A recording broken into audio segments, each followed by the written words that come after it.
Hi guys, and welcome to my commentary video for Exiled from the Sky Part 1. This is my first recording of any kind of commentary video for YouTube, so I'm a little nervous, but bear with me. This is not a behind the scenes or making of video, this is simply a commentary for Part 1. I've been meaning to make this for a while. I will be making one for Part 2 as well, but for now this is the commentary for the first game, some of my thoughts and experiences while making the game. Yeah, I just wanted to say thank you so much for joining me, and I really hope you enjoy this. I know I'm going to enjoy making it, so yeah, without any further introduction, here is my review and commentary for Exile from the Sky Part 1. Enjoy.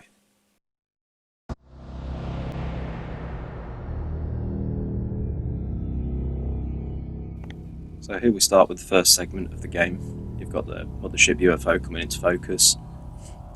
Something I did actually establish in a trailer I made before I released Part 1. It's quite funny actually. I made the trailer with absolutely no progress towards the main game itself, so it was kind of a bit of a race against time to put Part 1 together. But I will explain that a little bit as the video goes on. Yeah, here we've got a view of the cockpit for the mothership UFO. And kind of a bit of subtle storytelling. You can see that it's supposed to be our solar system, and you've got the little graphic there of Earth, the mothership sending something to Earth. Hopefully people at the time picked that up.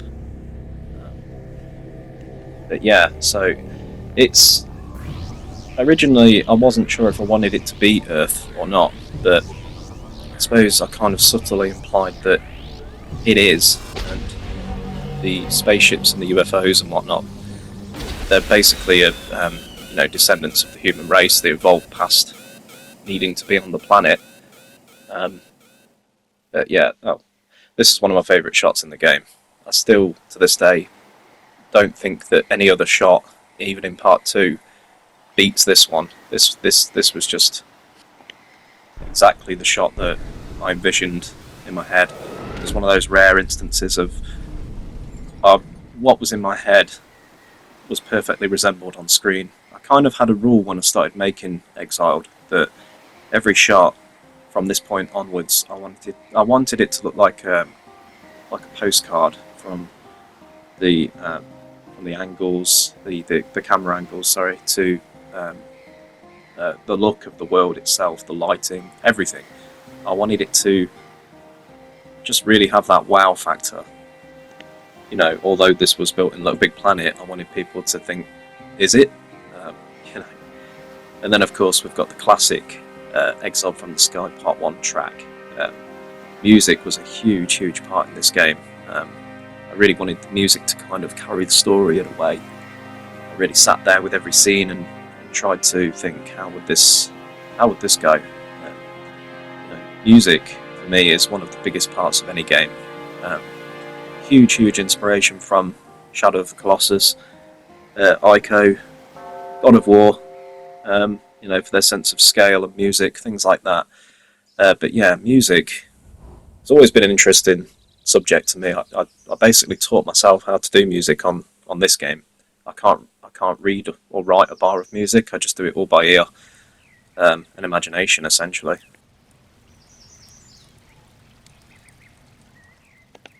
So here we have our first introduction to Verkra, the entity that kind of gives the exposition through the game.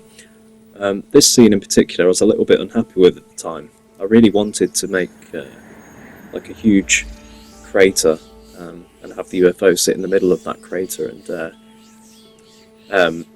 start the game there, but again, due to kind of time constraints and the fact that I'd released a trailer, I didn't want people to have to wait too long, so for the sake of getting the game out a little bit quicker, I went for this. Yeah, Verkra gives a little bit of exposition here on how long that they think that they've been here, yeah, what they can do for you, essentially use themselves as a power source for the ship. I'd say one of the biggest criticisms that I got at the time Part 1 was how much exposition and hand-holding there actually was within the game, which, yes, I do agree with. it's one of the reasons why I went back and edited a lot of the exposition within part 1. Before it was kind of, it didn't link into part 2 well, too well actually. I'm kind of glad that I went back and changed a lot of the dialogue. But yeah, I do agree with people. There was too many cutscenes, there was too much dialogue. But it's one of those things when you first start making games that you realise it's a lot more difficult than you think it is to tell a story without going too over the top, being too hand-holdy.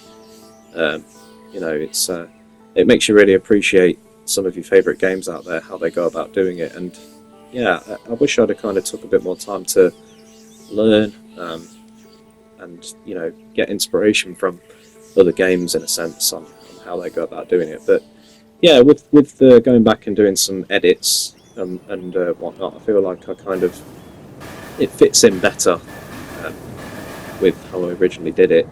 Deleted a couple of cutscenes, kept the story flowing along a bit quicker. But yeah, I feel like it's something I really kind of nailed in part 2. You know, rectified the fact that I spoke a bit too much. But yeah, it's just part of the learning curve of making games. This is, of course, when we give the player control for the first time. It's been all cutscenes and story and exposition up until this point. I do actually like how I did this. You know, it's you get to play while Virka gives you the you know, the lowdown on how to control the ship. I think I did a better version in part 2. When we get to the commentary for that one, I'll explain that. Oh yeah, and that was right there. That was another problem that I encountered when I first made the game. Because obviously you're a ship that can fly, so I needed to find a way to stop players from getting out of bounds.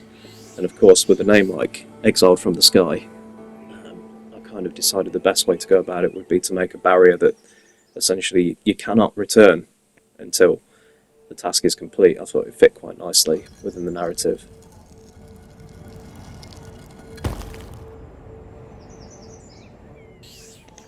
Here we've got our first look at one of the words of power, or sigils of power. That inspiration came from Skyrim, of all things. There was a lot of inspiration from many games, including Skyrim, God of War, Shadow of the Colossus, Ico, that kind of ilk, I suppose. Plenty of inspiration from other games, other creators as well within LittleBigPlanet itself. Just the look that I was going for. One of my best friends on the game, Hemflo Hopflop, he made a series called Avalor, and yeah, a lot of the look of my game was heavily inspired on how he did his, and the art style that he went for. But I wanted to kind of capture a bit of that, but you know, within my own story. And of course, the architecture and whatnot, there was inspiration from Shadow of the Colossus for that, for sure. More so in part 2, I'd say. A lot of the overrun nature has taken back the architecture, but I wanted it to look as, you know, grand as possible.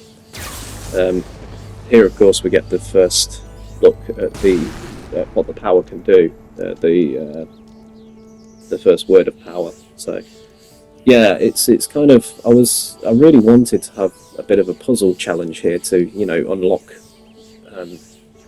the sigil. I don't know, like maybe some kind of mechanical thing. But again, due to time constraints, because I'd made the trailer, it didn't really give me a chance to really spend a long time building it. I just wanted to get the game out. I still like how it went because it kind of implies that you are connected to this language, these words of power.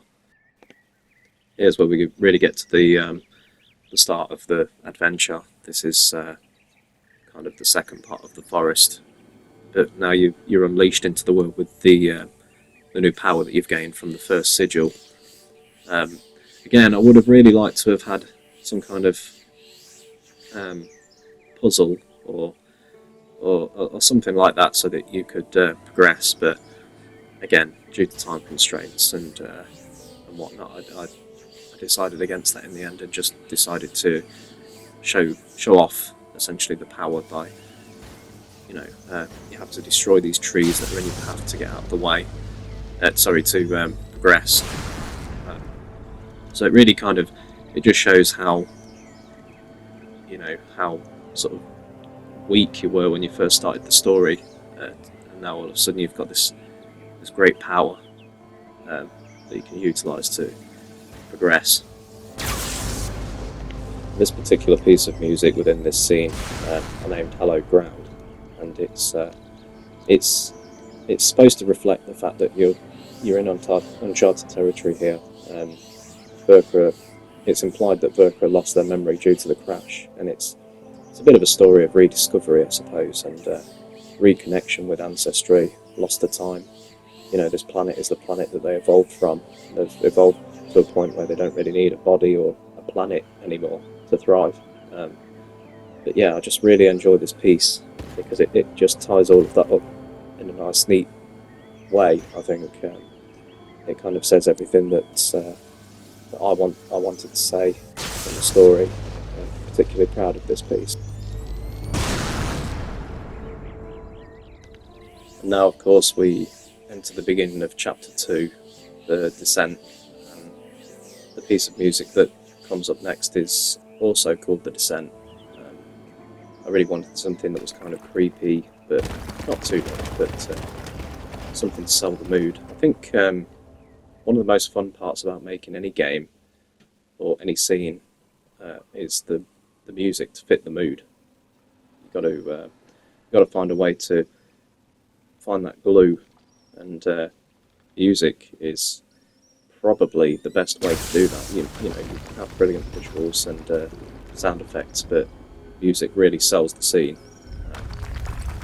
You've got to think, if you put some kind of, I don't know, happy music or happy tune over the top of this particular scene, it's not going to fit. So it's really quite difficult to do that. But making music when you have a scene in front of you, whether it's the scene that you've created or even something that you've written down and you can kind of visualize it in your head, that's how I tend to go about making music at the best of times. Just essentially envision the scene and think how does it sound, So I did want something that was kind of a bit foreboding, a bit you're really kind of somewhere where you probably shouldn't be, but there's this overarching, overwhelming force that's compelling you to move forwards at this point. The game, everything's kind of pushing you to progress, and but yeah, it's I was trying to create that feeling, but also at the same time make people sort of go, oh, this is probably an area that I shouldn't be at right now, but I need to keep going. I need to see what happens next.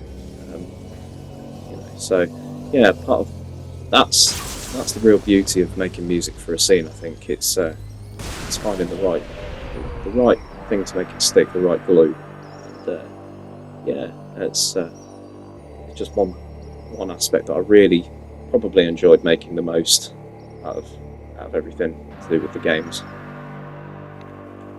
This is where you really first get a taste of a puzzle. This is a puzzle, although the puzzle itself is, it's really straightforward. So there's no difficulty in figuring out what you're supposed to do here. The game, heavily implies on what you're supposed to do. I guess I really wanted to make it very player friendly, so that nobody could kind of really get stuck. I suppose looking back, it was a little bit of a mistake. I suppose you could say I was underestimating people's ability to be able to figure it out by themselves. But I think that everybody that played Part 1 and then went on to play Part 2, it really helped, because in Part 2 I was a lot more subtle with how I wanted people to go about the puzzles, although the game still tells you what to do essentially, but again, it's another one of those. It's another one of those parts of making a game that's really hard to find the balance. You don't want to handhold too much, but at the same time, you inevitably get people that get confused. I suppose in part 2, one of the things that I learned was to really utilise the camera without directly telling you what to do. If you can kind of put the camera I don't know, onto an area that you want the player to explore, or it's so obvious that you need to do X, Y, Z to progress. That's kind of it's a much better way of storytelling. It's giving a clue essentially, instead of just saying you have to do this or you have to do that. Here, of course, we can see that you've unlocked your next sigil of power.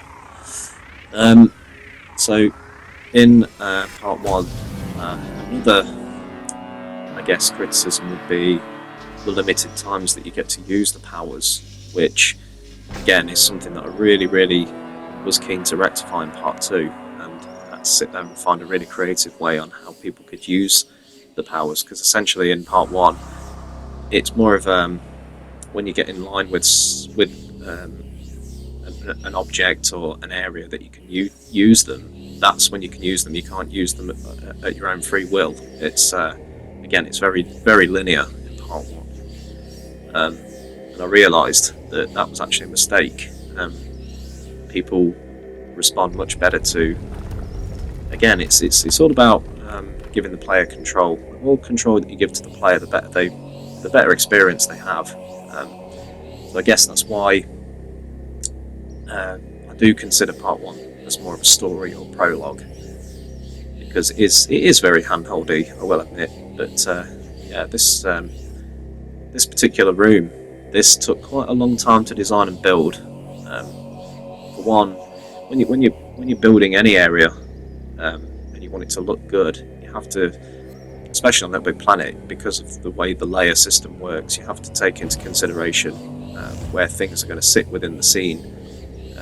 I limited the player in part 1 to only be able to move in and out of 3 layers, so that so I could build more elaborate things in the background and the foreground that you couldn't sort of get tangled up with in the UFO. Because one part of building the game is taking into consideration that people could get stuck objects. If you kind of get the UFO wedged somewhere, that was a lot of what took up the time in bug testing the game.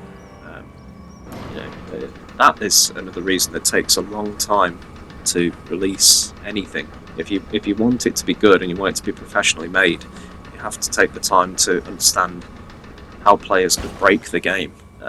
Bug testing, and I did have a few people that helped me for that.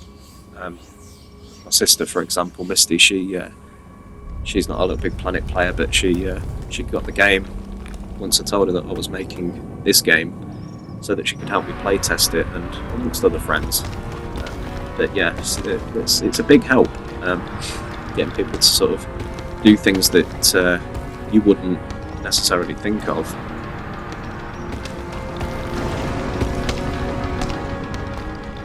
Yeah, this was another example of how I would have liked to have had a high-pressured, timed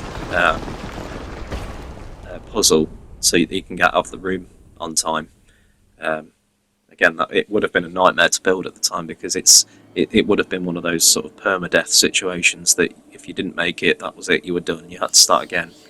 And I didn't really want that. I wanted the story to, I wanted people to see the full story, because at this point you've been playing for about, 20-25 minutes. So I didn't want people to get bored, essentially.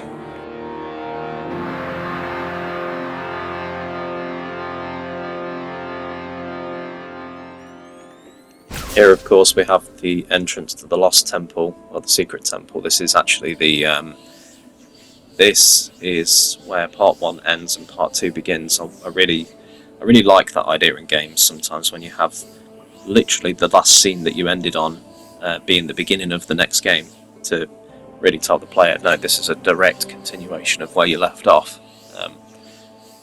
Part 2, it was The start menu and screen introduction was a bit of a nightmare. For some reason, the thermometer kept filling up right the way up to the top, and it was probably due to, in part 2, I did have a bit of a recap of part 1, and I used kind of emitters to emit certain scenes from part 1, and you'd get a spike in heat, and obviously because all of that was put in logic systems and in microchips and whatnot, it still kind of registered as quite high on the heat, so I had to do quite a bit of dancing around and finding a way to fit it all in, but of course I got there in the end. But yeah, this is one of the best looking scenes in the game for part 1. I'm trying to, it was, I remember when I was a kid I had like this toy set, and I think it was like one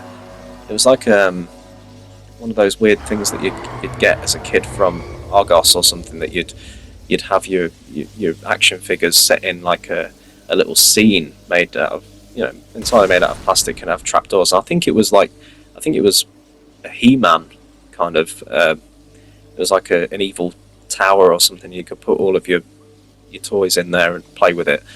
And I remember searching up pictures of that at the time and trying to create this entrance way to look something a bit like that. It was one of those weird memories of something as a kid that I thought, oh, that might look quite good in the game. So this particular part was a way to kind of combine both of the things that you'd learn, both of the words of power, that you'd learn, and you have to utilise both to essentially unlock the entrance way to the Lost Temple, to prove that you're worthy to progress in the game. And the skull at the top there is actually a bit of a, well, once you've played part 2, I suppose it's not a very subtle sign of things to come. But yeah, I did actually have the boss in part 2 in mind when I made this. So yeah, that was one instance of something that I had actually thought of ahead of time. This particular piece of music, the entrance to the Lost Temple, I wanted a really, nice, grand piece of music to really show that, this is it now. The story gets serious, and we're about to, if you thought the adventure so far was good, then it's about to get a whole lot more interesting and a whole lot better. And of course, here's a little bit earlier in the story, Verkra had the realization that themselves and the ship, they were always connected. It's just that their ship had been destroyed. Verkra, the entity, is what humanity becomes. That's the idea. They become energy, essentially, or perhaps souls. They are what the soul is of humanity, manifest in a ball of energy. Of course, in part 2, that's expanded on a hell of a lot more. It's just that I wanted to leave a few things ambiguous for part 1, and ready for people to discover in part 2. Well, there you have it, guys. That was my commentary for Exiled from the Sky part 1. I'll be moving on to part 2 shortly. Yeah, it was really fun. I actually really enjoyed doing this. Looking forward to part 2. I was quite nervous at first, but I think I got through it fairly well. Don't forget to like, comment and subscribe, and revisit any videos that I've done previously to learn more. And yeah, thank you for joining me, and hopefully see you again soon.